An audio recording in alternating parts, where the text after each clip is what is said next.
Hello, everybody. I'm Will. And I'm Kristen. And this is So I'm Watching It. Welcome to Derry, Season 1, Episode 8. Winter Fire.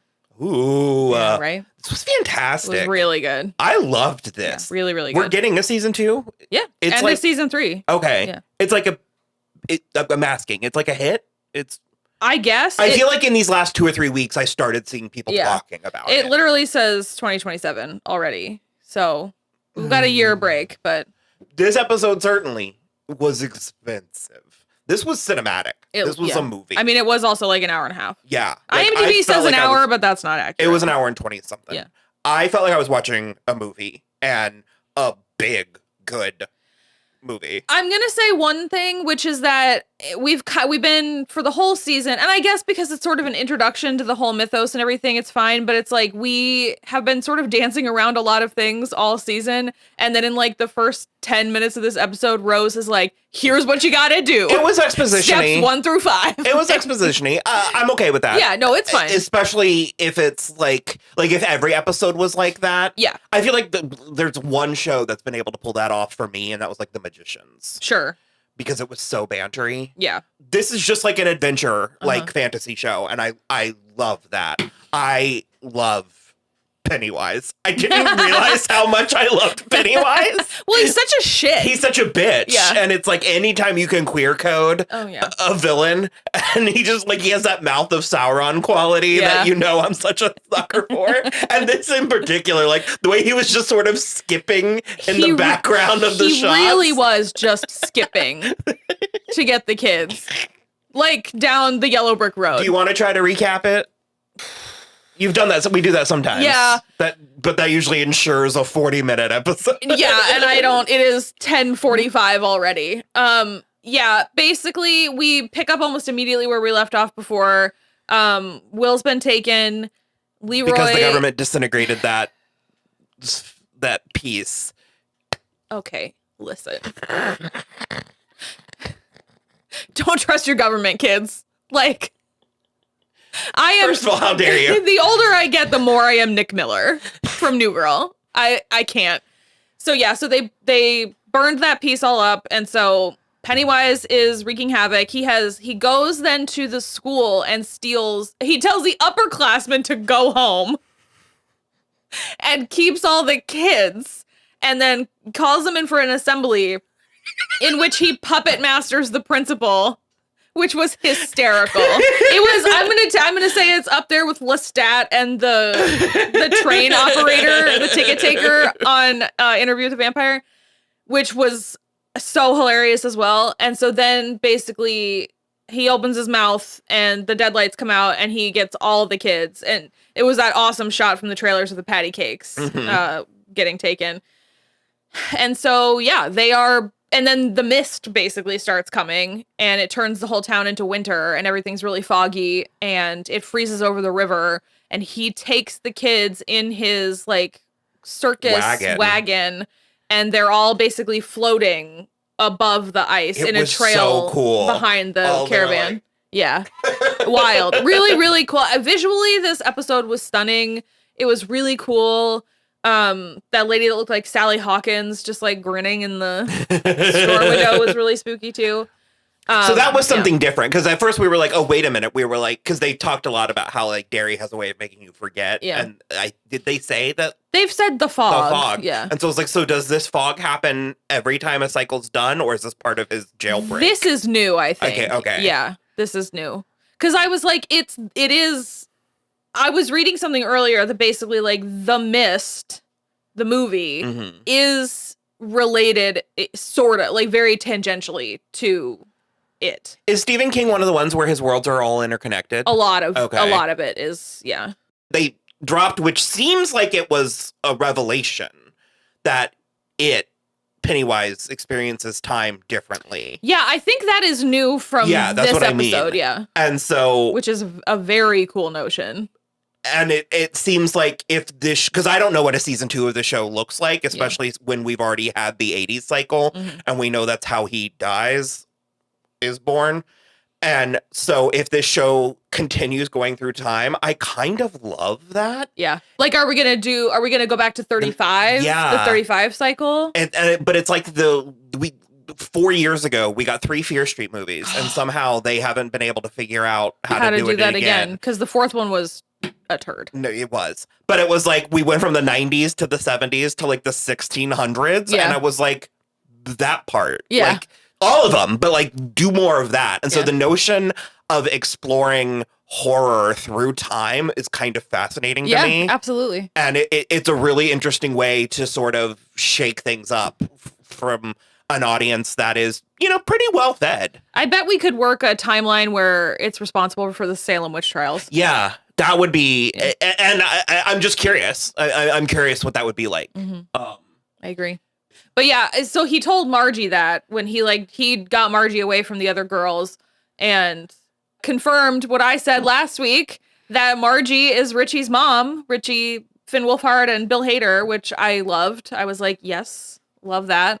I love being right about stuff. Just made me feel happy. Basically, the girls saw the like fog and they saw all the missing posters. Oh, because they were still in the standpipe, yeah. That it created for all the kids he just stole because he's a dramatic bitch He's that loves drama. He's such a messy bitch. He's a messy bitch. So bitch. funny. He's like, look what I did. Follow the trail of blood. And so they steal a milk car. Well, the milkman wasn't using it anymore. No. And Margie, she was like swearing like a sailor throughout this whole episode. Dropping F-bombs like it was her job. But then in the middle, she drops a Jeepers. That was really funny. Yeah, she was like, Jeepers, Lily, your head is bleeding. So yeah, they co-op this milk truck and they drive it a decent amount of the way there. I did love that whole conversation too, though, when they were like, have you ever driven before? And she was like, no, but neither have you.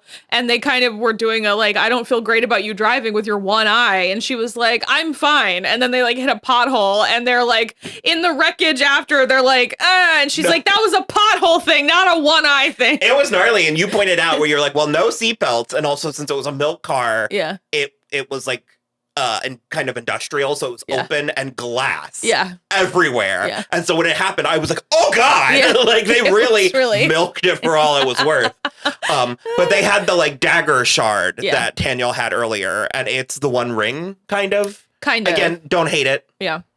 I could imagine people might be nitpicky about that. I was fine with it. Yeah. That was Margie's first F-bomb where she was like, I want to kill this fucking clown. And I was like, yeah, I want you to do it too. It wants to go back home, which is under the Neibolt house. The Neibolt house. Yeah. And so it's like corrupting them, so they're switching off. But also, and as Rose helpfully explained, that there's like one last spot that it can still be contained, and it's this ancient dead tree. Yeah. That was very visually stunning. Because it's like it's where the river is narrowest, so it's like as far away from the other ones as it can be and still connect the gate back. So it like, okay. Yeah. I like that. Yeah. I think that works. Also, I love a good ancient tree. Mm-hmm. Fantastic. And so you reach a point where it's almost like magnets, like when you're trying to put two magnets together where they're like trying to push it into the tree and it's like pulling them. It was awesome. I've been really enjoying the behind the scenes stuff this season too, or on this show, because that was really cool. Because the little boy that plays Will was like, sometimes we were like hooked up to a contraption that was like, it was like tug of war. You could see it was actually. He was like, we had to push as hard as we could, but there was like an equal weight on the back, like pulling away from us. And so, yeah, that was really crazy. It was really good.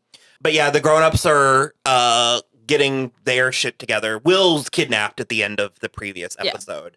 And so Pennywise has Will and the patty cakes and all the other kids.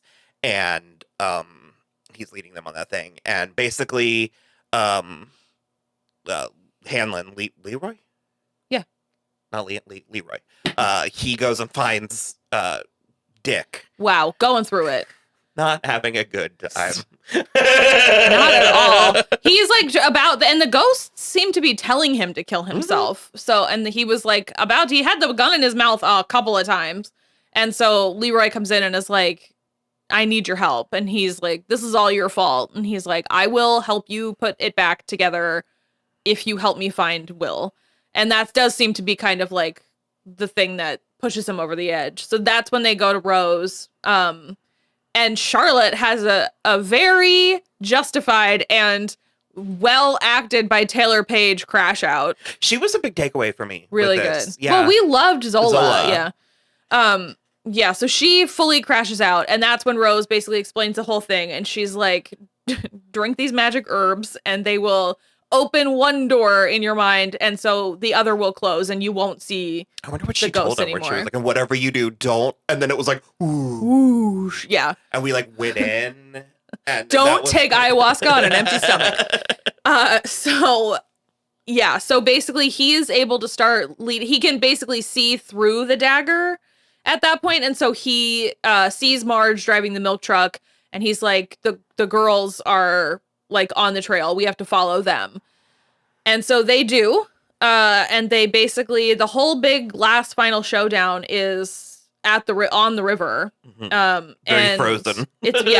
And so Taniel and Leroy have the dagger. They rescued the kids, or well, the kids kind of rescued themselves, but then they get the kids. I was with you when they like snapped them out of it. They all fell. I was like, that has so many broken ankles. Tibia, fibula, metatarsals, femurs. I think where the downstairs is just no good.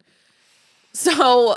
But they seemed fine. Yeah, so Leroy and Taniel get the dagger, and they're going to the tree to like get it. And then wouldn't you know it, those fucking military men just start shooting, and they got Taniel, my boy, in the neck, and he just bled out on the ice. How do you feel about that? I am furious. I mean, obviously because you liked him. Yeah. But how do you feel, like, story-wise? Well, story-wise, I mean, someone else had to die, and he was like... A couple people have, He's kind of the Phoebe, like, he lifts right out. Well, I think it's part of the... I think it's poetic, and I think it is also a little bit commentary, where it's yeah, the white man killed this native boy, and that the natives have... It's their sort of, like, mission to protect this place, and they end up paying for it. The ultimate price, even though they're the only ones like doing anything about it. He's at least it wasn't a native woman, like a native girl. Oh God, I mean, yeah. At least he was a boy. I guess. I don't know. It was the kind of thing where at first I was like, really? And I was like, it kind of works. Yeah. Like that poetic irony, poetic justice thing. But it really, I would be more bummed out about both it and Rich if the show didn't go ahead and end up making such a to-do about both of them in their own ways. Yeah, and wowzers. Because Tanya was a secondary character. But yeah, but Rose really, her name is Kimberly, which I think I love it when like older people have names you don't anticipate. So her name is Kimberly Guerrera, and that was a really like a guttural, like a Cedric Diggory's dad kind of moment. Yeah, really good though. So then basically Leroy gives Will back the dagger and is like, you guys need to go get like in the fog so they can't see you and come around the long way and put this in the tree. They don't even try to hide this glowing. It's like beacon. Fire of 1,000 suns. It's so bright. And he's like holding it in front of him like a totem. Like a torch. Yeah. And so they do. They get around. It's like it tries to make Will stop and like turn around and go back and stuff, but the girls keep him on track, and they get there and they're at the tree, and it's like they are so close, but they can't really get it. And then Dick sees Rich running across the ice. Well, it was Sesky. Sesky was there too, but Rich, it almost was like she brought him. Summoned him. It was the best. And so he ran across. Was so giddy. He was like, I'm coming. He ran across the ice, and it was so cute. And he jumped up on the backs of the rest of them and helped push it the rest of the way in. And they like kind of all realized that they like felt him there at the end. I mean, it was so cute. So cute. There was a couple of points in this where I was like, that was a little corny. And who you know cares? What? Good. Yeah. Sit with it. Be in it. Be corny. I don't know. I loved it. I thought it was great. I love shit like that. We mentioned that Pennywise faced down with Margie, and he effectively told her that her son Richie was going to kill him. Yeah. And so it like gave her that like little thing to like cling to. Yeah. And she told Lily at the end. Yeah. And Dick got into Pennywise's head and was acting like the circus ringleader. That was fun. It was really fun. And I was kind of hoping that he was going to like, they haven't realized that you just have to like tease him mercilessly yet. And so I was sort of hoping that he was just going to be like, you're such a drunk loser and just a bad slapping dad. him. Like a dog that but he got didn't. into the garbage. and then James he got, Remar. God fucking James Remar. I'm glad we at least are not going to have him for a season 2. Yeah, he kind of like, I feel like the quality of his material was front loaded. It kind of. Well, because he was still trying to be like kindly at the beginning. Yeah, when I was wondering if anything was going to come of him and Rose, and they just didn't even acknowledge each other. No, it was like as soon as she realized that he was talking shit, it was like no. But and also he seemed just unhinged by the end. I would say the exact opposite. He was not plussed enough. Yeah. Like, I want to understand what you think is happening. Yeah. Because we had a little bit of a conversation on our watch along, but I was like, and I was gonna say this before they even name dropped it in the episode, but I'm like, this is basically a god for all you understand. Yeah. What do you think you think you're going to mind trick him? No. Like, you think you're going to back him into a corner? Like, they're acting like this is a tiger or like something like they're acting like they can break its spirit. And I mean, if anything can give it a good what for, it's the American military. I also, though, it's like, that's what we were kind of thinking at first. But then even just in the last week's episode, he was like, I just want to let him loose on America. I just want him to spread the fear everywhere because then we can control everybody. But I was just like, wow. But it's the same thing. It's like, you're right. We're like meeting in the middle of the two sides of it, because it's like, okay, so you're going to let him free. And so then you're going to try to control the people, but you're not going to be able to control it.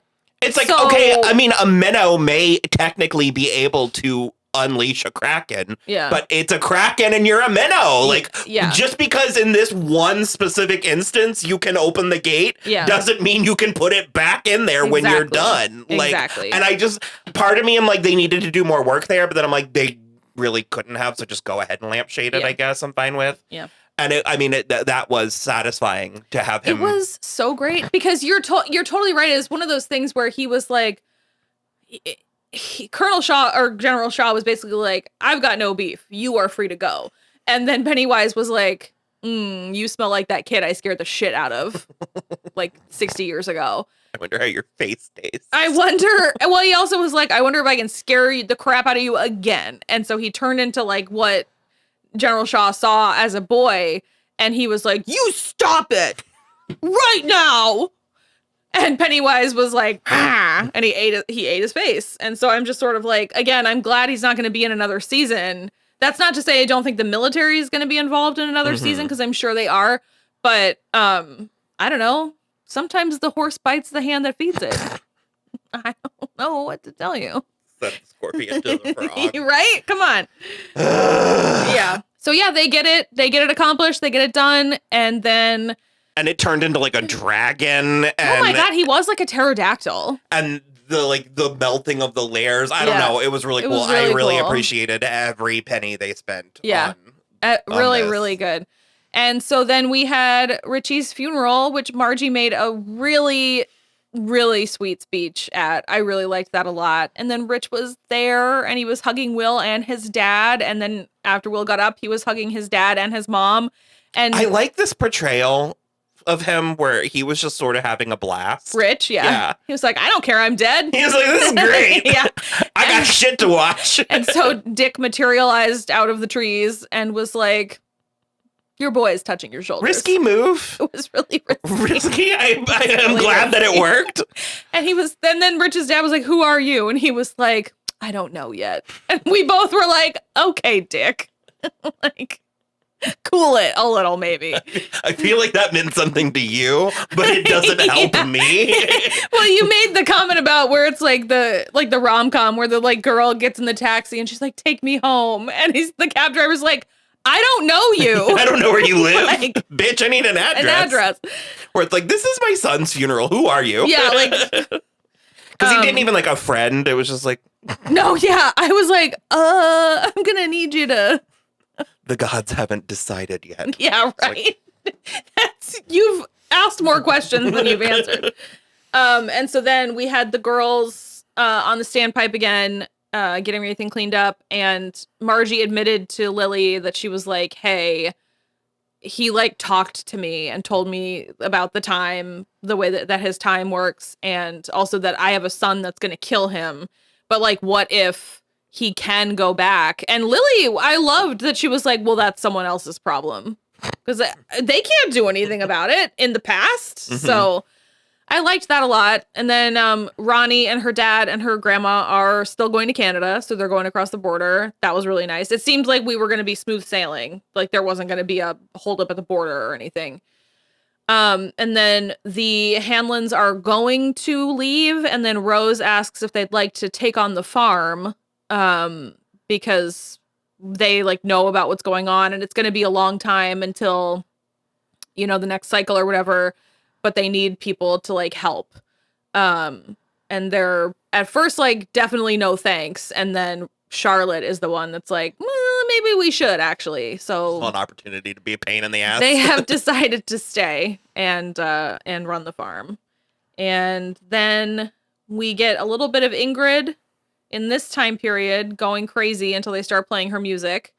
And then we smash cut to 1988 with Ingrid painting the sleeve of a fucking clown uniform outfit. Costume. Thank you.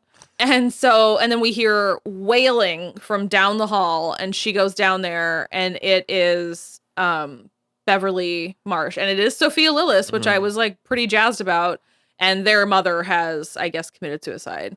And Ingrid real creepily is like, no one ever stays dead in Derry. And I guess that actress died, which R.I.P.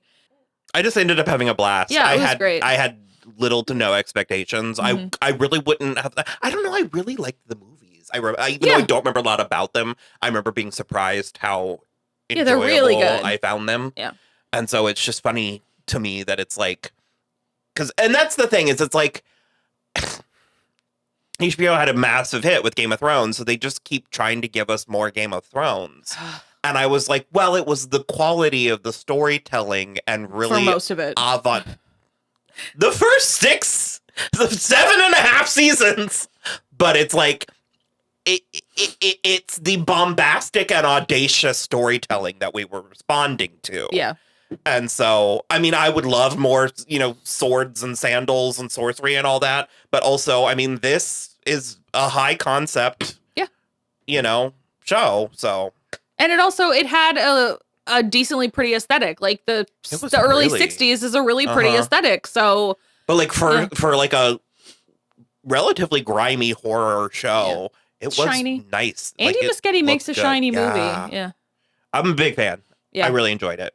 So, there's a chance we'll be back. We'll see what 2 years brings. Yeah. And, yeah. Bye.